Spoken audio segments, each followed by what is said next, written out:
ბოლო ათწლეულები ამ მყინვარების საგანგაშოს ისწრაფით ვკარგავთ. 21 საუკუნის დასაწყისიდან დედამიწის მყინვარები ყოველწლიურად საშუალოდ 277 მილიარდ ტონა ყინულს კარგავს. თუ 2000 წელს მყინვარები წელიწადში საშუალოდ 30-40 სანტიმეტრის სისქეს კარგავდა, დღეს ეს მაჩვენებელი წელიწადში 1 მეტრამდეა გაზრდილი. ამის მიზეზი კლიმატის ცვლილებაა. ყინული იმაზე ბევრად და სწრაფად ნება, ვიდრე ახალი თოვლის დაგროვებას ასწრებს. ანუ რაც თოვლის სახით მოდის, ნაკლებია, ხოლო რაც დნობით იკარგება, ბევრად მეტი.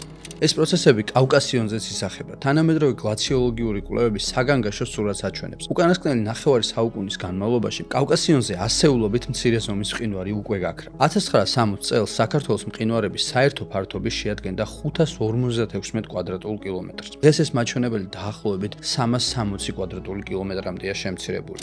თუ მყინვარები ზაფხულის პიკურ გვალვებში მდინარეებს ვეღარ გამოკვებავს, ბარში, სოფლებსა და ქალაქებში წყლის დეფიციტი შეიქმნება, რაც სერიოზულ დარტყმას მიაყენებს სოფლის მეურნეობას, მოსავალსაც ჩვენს ენერგოსისტემას. ასევე იზრდება დამანგრეველი ღვარცოფების რისკიც. შედეგად ირღვევა საუკუნეების განმავლობაში ჩამოყალიბებული ბუნებრივი ბალანსი. წყალი, რომელიც ოდესღაც სიცოცხლის სტაბილური გარანტი იყო, დღეს თავად ხდება არაპროგნოზირებადი და ცვალებადი ელემენტი. მიუხედავად ამისა, დნობის ტემპის შენელება კვლავ შეგვიძლია. ასევე საჭიროა ახალ რეალობასთან ადაპტაცია და ეს სასიცოცხლოდ მნიშვნელოვანი ამოცანა. ამისთვის კი ფუნდამენტური ნაბიჯების გადადგმაა საჭირო. ყინული არ იცდის.